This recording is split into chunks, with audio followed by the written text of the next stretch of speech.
Баршамызға сәлем достар. Әдеттегідей сіздермен бірге Түс Жору каналы.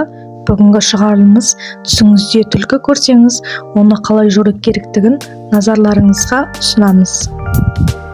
Жалғыз қыз үшін егер бұл түсінде түлкіні көрсе, бұл оған зұлымды қалайтын көптеген жек көретіндер мен қызғаншақтардың бар екендігін білдіреді.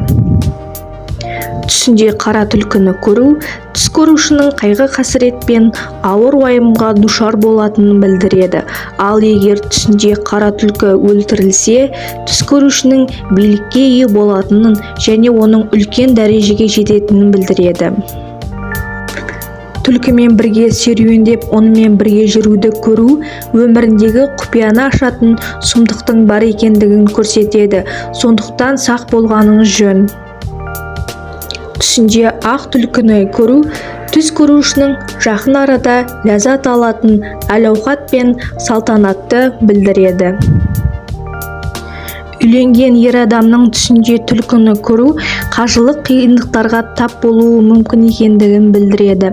Ал түлкіні көру серіктерінің сақ болудың белгісі, өйткені олардың бірі оны жек көріп, оған жамандықты жоспарлап қоюы мүмкін.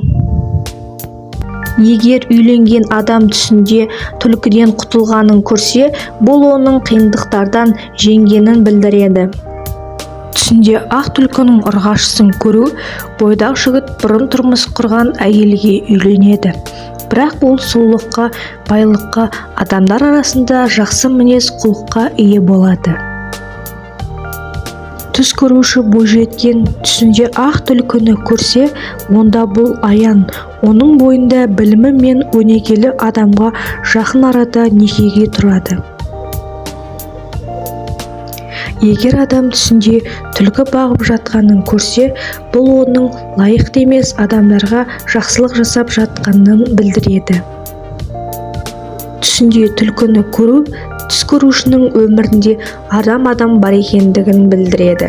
Сонымен қатар түсінде түлкінің сүтін ішу бұл аурудан айығудың жақсы хабар екендігін білдіреді. Түсінде жүкті әйел түлкіні көретін болса, жеңіл босанады. Ал түлкінің түсі сұр немесе қара болса, бұл оның еркек бала туатынын білдіреді. Ажырасқан әйел түсінде сұр түсті түлкіні көру оның басынан өтетін уайым мен қайғыны білдіреді. Ал түсінде қара түсті түлкіні көру оның өмірінде күтіп тұрған қиындықтарды білдіреді. Бірақ ажырасқан әйел көрсе, түсінде түлкі сүтін ішсе, бұл оған мол ризық пен жақсылықты білдіреді.